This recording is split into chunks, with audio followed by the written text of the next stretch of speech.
Welcome to week 7 of Marketing 2700, Design and Product Development. I'm Brad Scheller, and this is a pivotal week in our course, and there's a lot to do. I chose that word carefully and deliberately. We're going to be looking at two cases this week, both with companies that had to deal with generative AI and how they responded. Previously, we looked at how Kodak did not respond very well to AI and digital photography. Now we're looking at Microsoft and what they did, and Adobe and what they did. Additionally, we'll be looking at chapter 10 in the book and doing some other work with your team project. So let's get into it and talk about what's up for this week. Before I get into this week's tasks, I have a few housekeeping topics that I want to address. Well, mainly one. The main issue is I'm worried about the level of participation I'm seeing in some cases from some of you. I've even heard a few reports that people did not participate in the phase 1 project. That's an automatic 5 points off their final grade. Now, this is why I'm grading this way. For each task, you'll see what it contributes or subtracts from your final grade. You can make the choice whether it's worth it for you to do the work or not. I hope you feel it's worth doing the work because this is very interesting stuff that'll have a great impact on your career. Anyway, the case that we're doing this week is worth 12.5% of your grade, and there's another 2 points that are up for a discussion assignment. Additionally, you're going to begin phase 2 of your team project, which is a prototyping phase of what you developed for a concept in phase 1. This is worth 7.5 points against your final grade. Now, if you're not doing the work, you're not getting the points. Don't forget, at the end of the semester, your teammates must submit an assessment of the level of participation by team members. That's another 5 points.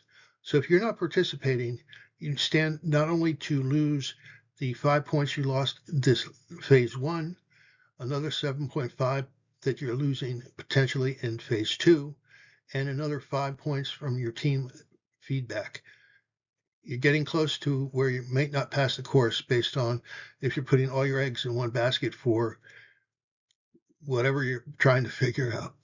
I hope you will up your participation. If you're having trouble getting together with your team, figure it out. Find a way that you can all get together, and even if you can't participate in a Zoom meeting, find a way that you can participate by getting the notes to the meeting, volunteering for work, providing input, whatever it takes. And with that, let's go over what's due this week, and let's walk through this. So first, we have a video on GenAI and its impact on creative industries. That's a lecture. Then you're going to be looking at the Microsoft case and how they dealt with trying to turn around a sinking ship by changing the way they orchestrated their culture. You're also going to be reading chapter 10, which is about product architecture and the impact that culture can have on products architecture. You're going to be then looking at the Adobe case and how they dealt with the new products that are coming out for image creation and what they had to do to change their business model. You're going to look at then some articles about the future of design, and you're going to complete the quiz on chapter 10 as well as these articles. Additionally, you are going to be beginning phase 2 of your team project. It's not so much difficult. It's not going to be so difficult this week, in that basically you're setting up the software to help create the prototype based on your product requirements document.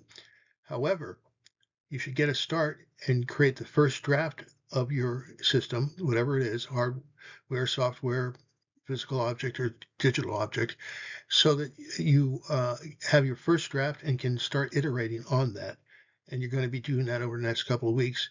The final prototype is due March 22nd. So even though you have time, there are a lot of steps in between now and then that you're going to have to take. So you really need to get on the case for that.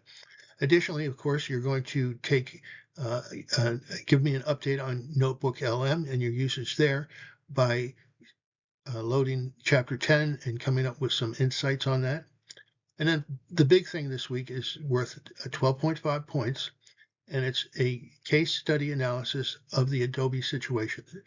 That case study has to be in the same format as the first case study. Some of you didn't do as well as you could have, so I hope you'll pay attention to the directions that were posted back then, and make sure to do your best on this one.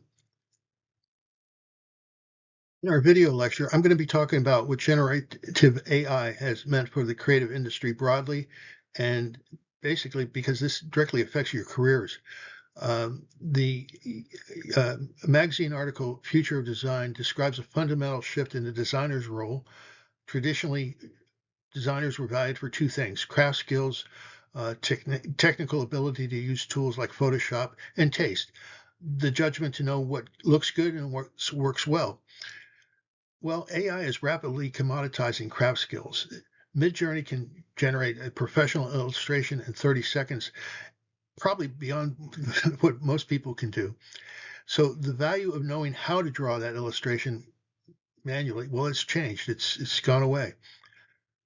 According to the article, the critical insight is this: taste cannot be automated.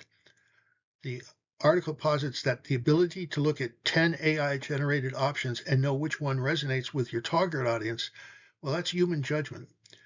The ability to understand the underlying user need and direction the AI is taking to solve it, that's strategic thinking.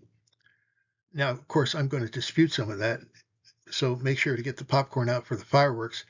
I personally believe that AI is coming very, very far, and we'll start to be able to understand taste better, and we'll have better tools for getting feedback as to what users would appreciate. So even that might not be a long-term advantage, but the article does describe how designers are evolving from makers to curators. You're no longer the person who pushes pixels. You're the person who evaluates, refines, and selects from AI-generated options. You're the editor, not the writer, the art director, not the illustrator. Now, for your careers, this means the people who will thrive are those who combine deep domain knowledge, understanding users, markets, business models, as well as AI fluency. Those are people who will thrive, not the people who prompt ChatGPT, but people know what to ask for because they understand the problem deeply. That experience, that insight is what is your basic superpower. And that's what you need to figure out how you're going to utilize AI to enhance that and give yourself a strategic position in the marketplace. Now let's talk about the first of two cases we're looking at this week. This week's discussion focuses on the Microsoft transformation case, and it's a powerful complement to the Adobe case we'll also be looking at. The case is Satya Nadella at Microsoft instilling a growth mindset. It's from the London Business School. Now, here's the setup. When Nadella became CEO on February 4th, 2014, Microsoft was widely perceived as a Windows-centric lumbering giant. The culture was toxic. There was internal knife fights, bickering, stack ranking that turned colleagues into competitors, and a not invented here mentality that kept the company focused inward instead of on customers. So Nadella's wife, Anu, gave him a book by Stanford psychologist Carol Dweck called The Mindset, The New Psychology of Success. Nadella adapted Dweck's concept and made it the centerpiece of Microsoft's transformation. He shifted the entire company from a know-it-all culture to a learn-it-all culture. And the results speak for themselves. Microsoft went from a company fading towards irrelevance to a $3 trillion market cap. It's something. So for your discussion post at 400-word minimum, do Thursday by 11:59 p.m. for the first part, and then two posts on colleagues' posts as well. I want you to dig into how the cultural change enabled product transformation. Think about the specific decisions he made, eliminating stack ranking, modeling curiosity over precision questioning, making it safe to fail publicly. And here's the critical connection. Compare this to Kodak from week 3. Both companies faced existential technology disruption. Both had the technical capability to adapt. The decisive difference was cultural. Nadella created a culture willing to cannibalize existing products for future growth. Kodak could not. So again, replied to 2 classmates by Sunday. The total is worth 2 points for this discussion and assignment. Okay, so that is the first of 2, and I think you'll find that you're going to come across these situations in your career where the changes are required, but the culture is an impediment. So typically these discussions ask you to put yourselves in the shoes of somebody in that company. And we're not going to do that this time. We're going to look back at what Nadella did at Microsoft and answer several questions about the culture before and after and what he did specifically. And we're going to then ask, we're going to compare it to what Kodak did and their failure. And based on the case, I want you to think about how the growth mindset can help you approach your design challenges in this teamwork. Your next task is reading chapter 10 on product architecture. And this is where the textbook concepts come alive. So the authors, Ehrlich and Eppinger, describe 2 fundamental architecture types. Modular architecture means components can be mixed and matched independently. Think Lego bricks or USB ports, or how you can swap a phone case without affecting the phone's function. Or integral architecture, which means components are tightly coupled and optimized together, like the iPhone, where the hardware, software, and services are designed as one integrated system. Now, Adobe chose an integral approach with Firefly. They didn't release it as a standalone tool that competes with Midjourney. They embedded it deeply into Photoshop, Illustrator, and their other applications. So generative fill only works inside Photoshop. That means users get AI capability without leaving their workflow, and it means competitors cannot easily replicate the experience. Now look at the platform architecture. Chapter 10 discusses how platforms enable multiple products to share common elements. Adobe built Firefly as a shared AI engine, one foundational model that powers features across Photoshop, Illustrator, Adobe Express, Adobe Stock, and Premiere. This is a textbook platform strategy. You build the capability once, deploy it everywhere, and each application provides unique feedback data that improves the underlying model. For your team project, think about this. What is the platform in your product? What components could be shared or reused to build further products? Are you building modular or integral? These aren't just technical questions, they're strategic ones that affect your product's competitive position. Okay, now we come to the big case for this week. It's Adobe. It's December 2022. Adobe is a 40-year-old company with nearly $20 billion in annual revenue and over 37 million Creative Cloud subscribers. They are the standard for creative professionals. They've got Photoshop, Illustrator, Premiere Pro, InDesign. Over 90% of the world's creative professionals use their tools. And then generative AI hits, Midjourney, DALL-E, Stable Diffusion. Suddenly, anyone can type a text prompt and get a professional quality image. The creative community that Adobe depends on has 2 reactions. First, fear. Is it going to replace me? Second, anger. Many of them were trained on these tools, and now their skill set is not worth as much. So Nattu Narayan, Adobe's CEO, faces a 3-part strategic question. Option 1, do I partner with an existing GenAI company like OpenAI or get quick to market but lose some control? Option 2, do I acquire a startup or buy the capability? Or option 3, do I change my model from scratch? Slower, more expensive, but more control. Now here's what makes this case so rich. Each option carries different risks to Adobe's relationship with its creative professional customer base. This is not just a technology decision, it's a customer trust decision. And that connects directly to product architecture, which we're going to be talking about shortly. So of the 3 alternatives, Adobe chose to build, but they didn't just build any model. They built Firefly with 3 strategic pillars that directly addressed their customers' concerns. First, ethical training data. While Midjourney and Stable Diffusion scraped billions of images from the internet, often without creator consent, Adobe trained Firefly exclusively on their own Adobe stock library, openly licensed content, and public domain works. They even created a compensation mechanism for creators whose stock images were used in training. This was a deliberative, competitive differentiator, not just a legal safeguard. Second, they used embedded integration. Adobe didn't launch Firefly as a standalone product competing with Midjourney. They embedded it directly into Photoshop, Illustrator, and their other tools. Generative fill with Photoshop, generative expand, text to image within the creative workflow. This is brilliant product architecture. They made an AI enhancement tool to tools people already pay for, not a replacement. Third, content authenticity. Adobe led the creation of the Content Authenticity Initiative, a coalition with Microsoft, BBC, Nikon, and TikTok to develop content credentials. These are essentially digital nutrition labels that prove where an image came from and where an AI was involved. In a world increasingly flooded with AI-generated content, being the system of record for trusted content could be a massive strategic advantage.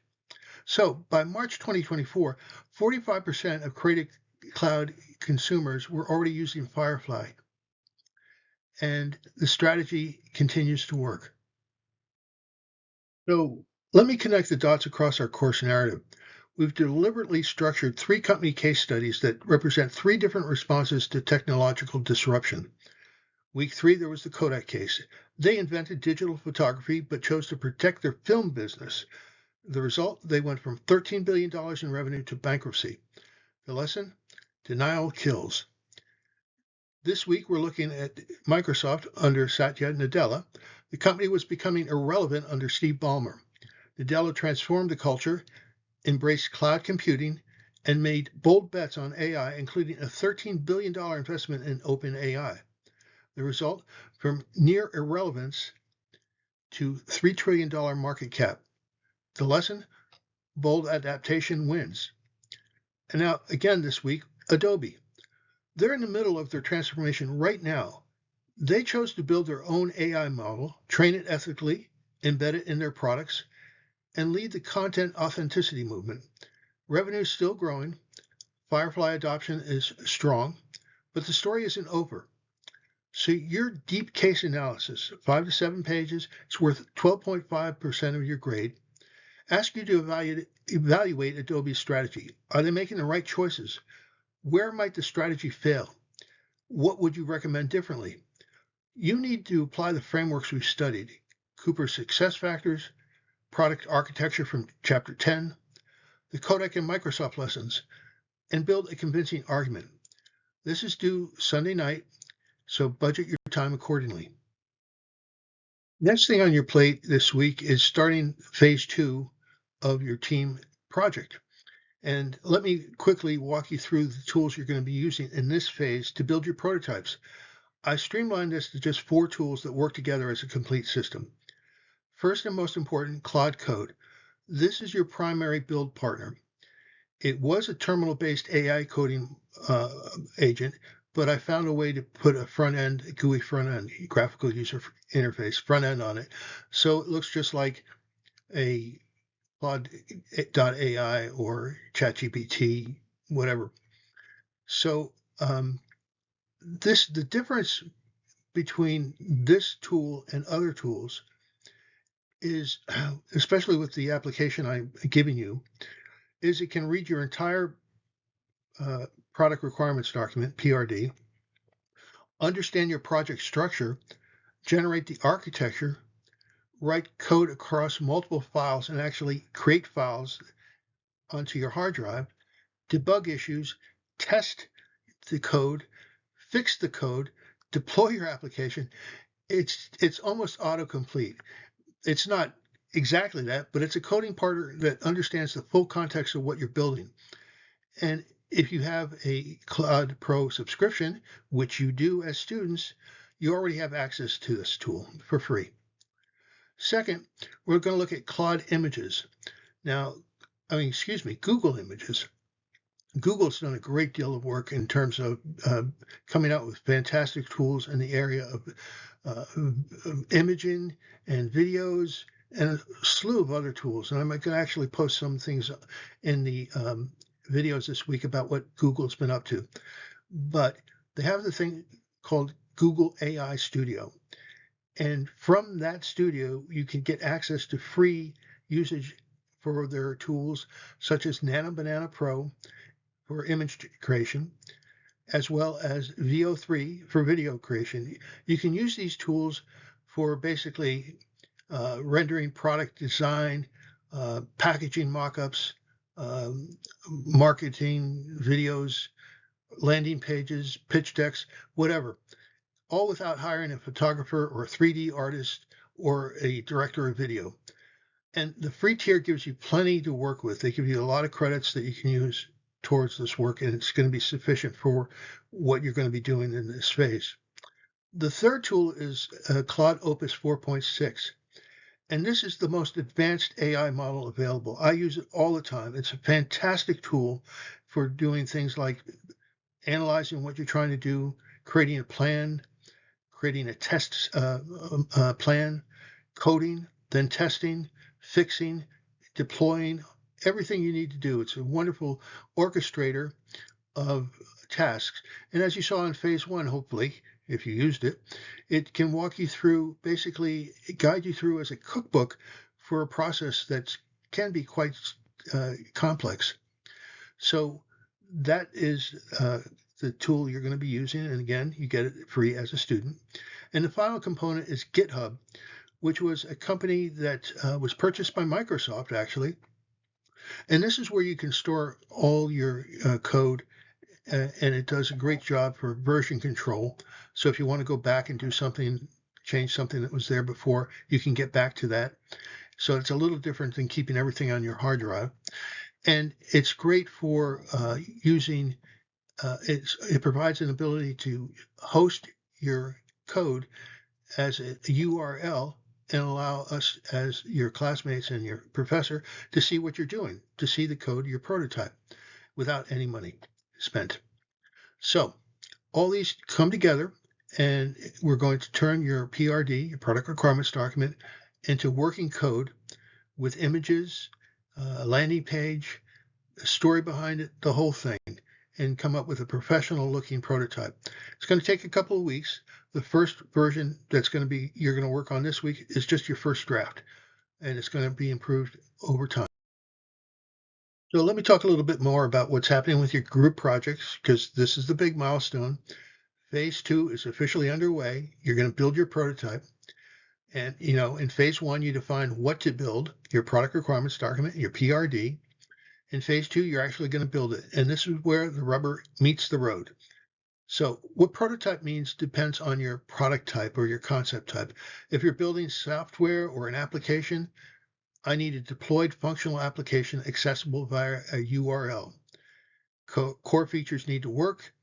If you're building physical something or other, I need a physical prototype, either 3D printing, foam core, or images and a video that demonstrate the core mechanism and its functions.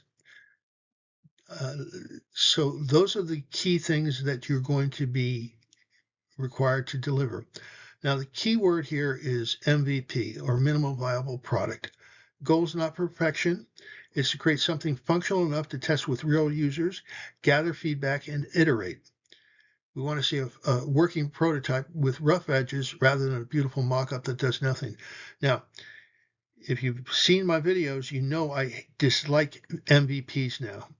I think giving away MVPs to users or on social sites like Reddit to get feedback is giving away your strategy and your blueprint for your idea, and people will steal it and clone it. It happens.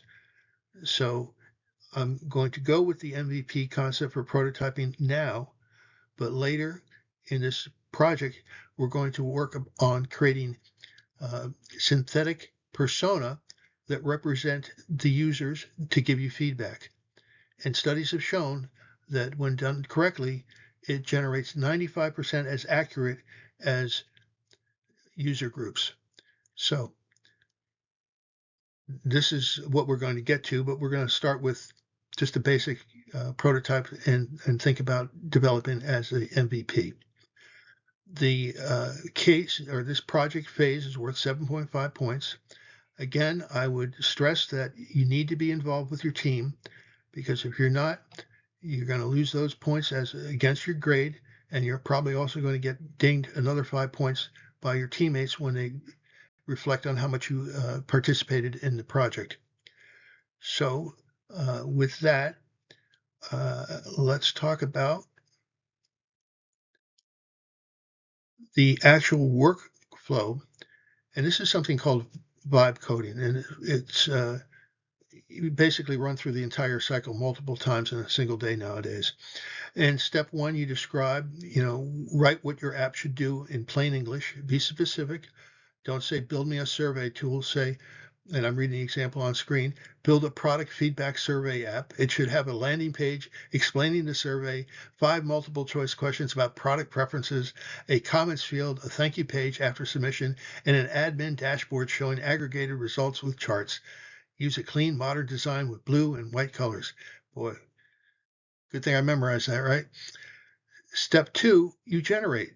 So the AI model creates the code and deploys a working version. And you're going to see that you can do that in minutes with Claude Code and Opus 4.6. In step three, you test it. You click through the actual application. You share it with teammates or eventually synthetic persona. Find out what's broken, what's confusing. In step four, you refine it. You tell the AI what to change in plain English. Make the submit button larger, or add a progress bar, or change the chart type from bar to pie. Add email validation on the input field. Those types of changes. And they're nitty picks, but you do them. In step five, you iterate. You repeat the cycle over and over again until you get exactly what you want. Now, does that sound familiar? Because that's the same principle we're teaching all semester about product design. Input quantity determines output quality. So your ability to clearly specify what you want is more important, more valuable than coding skill. Now, for your team projects, assign one person to be the AI wrangler who drives the tool, but have the whole team providing specifications and testing. Multiple perspectives improve the product faster. And just before I wrap up, I want to go through the deep case number 2 requirements again in detail. It's 12.5% of your grade. It's your second major individual deliverable, your second major case study. Some of you didn't do that great on the first one, so I hope you will go back and look at the video and the um, content that I put out about what goes into an executive analysis memo. So this is a 5 to 7 page executive analysis, and it's not a summary of the case, it's an analysis. I want your argument, your evidence, your recommendation. I don't want your opinions or your I thought or seems to me, that type of stuff. Executives demand fact-based or logic-based arguments. Your analysis must address 5 areas. First, was build the right strategic choice? Make a case for or against it, compared to partnering with OpenAI or acquiring a GenAI startup. Second, evaluate Adobe's ethical training data approach. Is it a genuine competitive advantage or a marketing ploy that limits their capability? Third, and this is where your textbook knowledge matters, apply product architecture concepts from Chapter 10 to analyze Firefly's integration into the Creative Cloud ecosystem. Is their platform architecture defensible? Fourth, connect to our previous cases. How does Adobe's response compare to Kodak's denial and Microsoft's bold transformation? What patterns do you see? Fifth, give me your strategic recommendation.